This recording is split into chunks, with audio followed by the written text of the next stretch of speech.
Fala pessoal, seja bem-vindo ao canal Investidor Sincero e no vídeo de hoje a gente vai falar um pouquinho a respeito do tema renda fixa. Então assiste o vídeo até o final.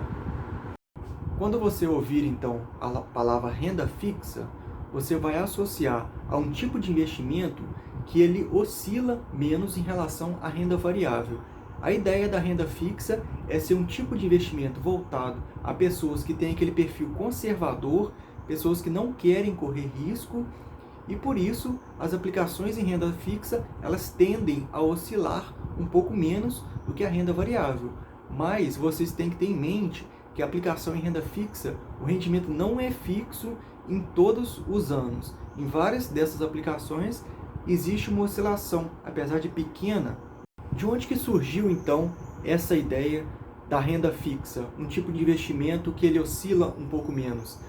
A renda fixa ela surgiu da necessidade dos bancos, das instituições financeiras e também do governo federal. Eles precisam captar recursos para poder financiar os projetos. E como que eles vão captar então esses recursos? Eles vão captar através de dinheiro que pessoas como você, investidor, empresta, vocês compram esses títulos e eles devolvem o seu dinheiro acrescido de uma certa remuneração. Daí então que vem o rendimento da renda fixa. Como que é feito então o cálculo do rendimento da renda fixa? Quando você contrata um título de renda fixa, você já sabe previamente como que vai ser a fórmula com que aquele rendimento vai ser calculado. Nem sempre ele é constante, mas quando você contrata aquele título, você já sabe, você já tem pelo menos uma ideia de como que aquele rendimento vai se comportar ao longo dos anos. Como que é feita então a classificação dos títulos de renda fixa com base no tipo de emissor? O tipo de emissor pode ser uma entidade pública, quando é o governo federal. Nesse caso, os títulos são chamados títulos públicos. E um exemplo clássico, nesse caso, seria o Tesouro Direto. A gente também tem o Tesouro Selic e o Tesouro IPCA. Todas essas são modalidades de títulos cujo emissor é uma entidade pública. E no caso de ser uma entidade privada, os exemplos clássicos são o CDB, debêntures, LCI, LCA e vários outros tipos.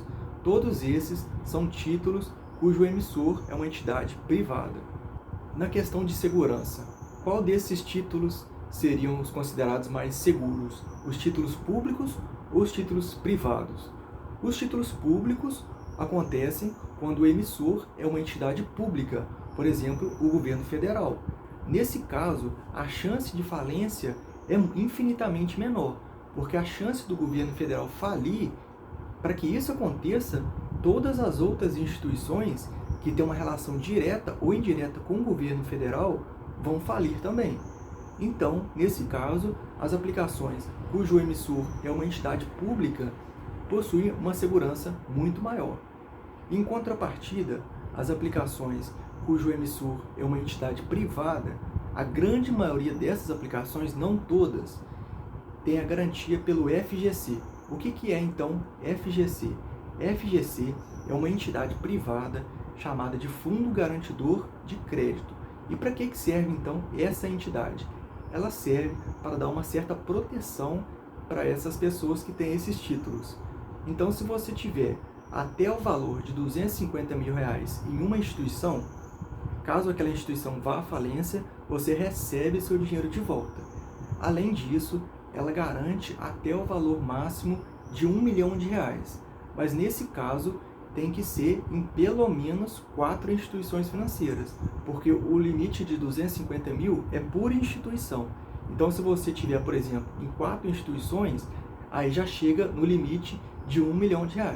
Se passar desse limite de 1 milhão, mesmo sendo em várias instituições, não há garantia desse valor adicional pelo FGC. Os únicos títulos privados que não possuem a garantia pelo FGC são o CRI, o CRA e as debêntures. Os outros títulos possuem a garantia. Quais são os tipos, então, de títulos de renda fixa? Os títulos eles podem ser classificados em títulos pré-fixados.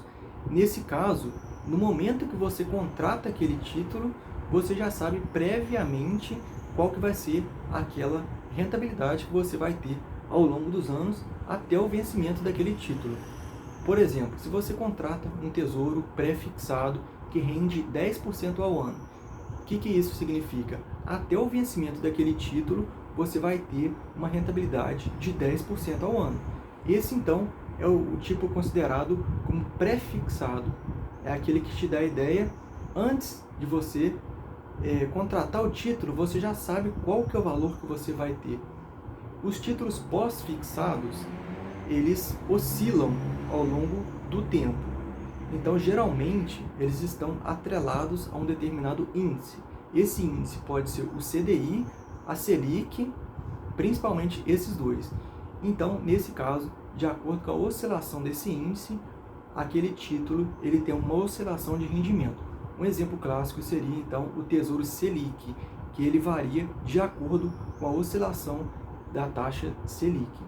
Um outro tipo é os considerados híbridos, que eles têm tanto características dos pré-fixados quanto características dos títulos pós-fixados. E o que isso significa?